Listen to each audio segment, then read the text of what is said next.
पाकिस्तान से लेकर कनाडा तक इन दिनों अज्ञात बंदूकधारियों का आतंक है। कई सारे इस्लामी आतंकवादी और खालिस्तानी अज्ञात बंदूकधारियों का शिकार बन चुके हैं। खालिस्तानी और पाकिस्तानी ही नहीं, ब्रिटेन और नेपाल में भी भारत के दुश्मनों को कोई चुन चुन कर मार रहा है। कौन मार रहा है ये तो आपको पता ही होगा, बताने की कोई आवश्यकता नहीं। ये अनआइडेंटिफाइड गनमैन या अज्ञात बंदूकधारी जो भी हो, हर भारतीय उनकी सुरक्षा के लिए प्रार्थना करता है और उनके प्रति आभारी है। लेकिन क्या आप जानते हैं कि इन अज्ञात बंदूकधारियों का जीवन आप पर ही निर्भर करता है? जिस दिन कांग्रेस या उसकी विचारधारा की कोई भी पार्टी सत्ता में आई, पाकिस्तान को इन अज्ञात लोगों की पूरी सूची मिल जाएगी।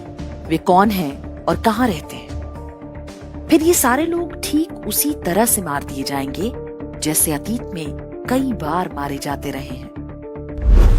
भारत की खुफिया एजेंसी रॉ के अधिकारी रहे R.K. यादव ने अपनी पुस्तक मिशन RNWA में बताया है कि हामिद अंसारी वर्ष 1990 से 1992 के बीच ईरान में भारत के राजदूत थे। वहां काम कर रहे भारतीय गुप्तचरों और उनके सूत्रों पर संकट खड़ा हो गया था। कई को अगवा करके प्रताड़ित किया गया और कई की हत्या कर दी गई। भारतीय एजेंसियां पाकिस्तान पर नजर रखने के लिए ईरान में सक्रिय रहती हैं।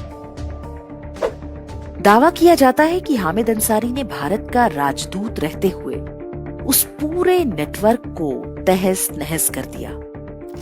हामिद अंसारी 97 में कांग्रेस के समर्थन से प्रधानमंत्री बने इंद्र कुमार गुजराल ने पद संभालते ही सबसे पहले देश की पीठ में छुरा भोंका था। उन्होंने पाकिस्तान के सिंध और बलूचिस्तान में सक्रिय रॉ के जासूसों की पूरी सूची ISI के बड़े अधिकारियों को थमा दी। बताते हैं कि ये सारे खबरी और गुप्तचर 10 से 15 दिन के अंदर मौत की घाट उतार दिए गए। इंटेलिजेंस ब्यूरो यानी IB को आदेश दिया गया कि वो दिल्ली में पाकिस्तानी दूतावास पर नजर रखना बंद कर दे। गुजराल ने ये गद्दारी चोरी छिपे नहीं, बल्कि गुजराल डॉक्ट्रिन बनाकर डंके की चोट पर किया था। उस समय के कई गुप्तचर अधिकारियों ने इस बारे में लिखा और बताया है। रॉ के अधिकारी रहे NK सूद के वीडियो का लिंक हम YouTube के डिस्क्रिप्शन में दे रहे हैं। किसी को संदेह हो तो वो इसे सुन सकता है। वर्ष 2004 में सोनिया गांधी मनमोहन सिंह की सरकार बनने के बाद तो रॉ और इंटेलिजेंस ब्यूरो का मनोबल पूरी तरह से पस्त कर दिया गया। पाकिस्तान में भारत का खुफिया नेटवर्क ध्वस्त हो गया। भारत की जेलों में बंद ISI एजेंटों को सद्भावना के नाम पर छोड़ा जाने लगा। 26/11 के मुंबई हमले के बाद वर्ष 2010 में 25 पाकिस्तानी आतंकवादियों और ISI एजेंटों को गुडविल मिशन के नाम पर छोड़ दिया गया। इनमें ही शाहिद लतीफ भी था, जिसने बाद में पठानकोट एयरबेस पर हमला किया था। भारत के प्रधानमंत्रियों और राजनीतिक दलों की देश के साथ गद्दारी के ये उदाहरण कोई बहुत पुरानी या सुनी सुनाई बातें नहीं है। ये सब कुछ बीते 2-3 दशकों में हुआ है।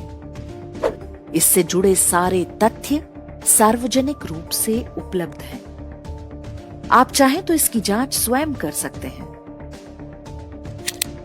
हजारों वर्ष पुरानी सभ्यता के रूप में हमारी सबसे बड़ी कमजोरी हमारा खराब इतिहास बोध और शत्रुबोध है। हम अपने इतिहास से कोई सबक नहीं लेते और क्षुद्र स्वार्थों के कारण शत्रु के झांसे में आ जाते हैं।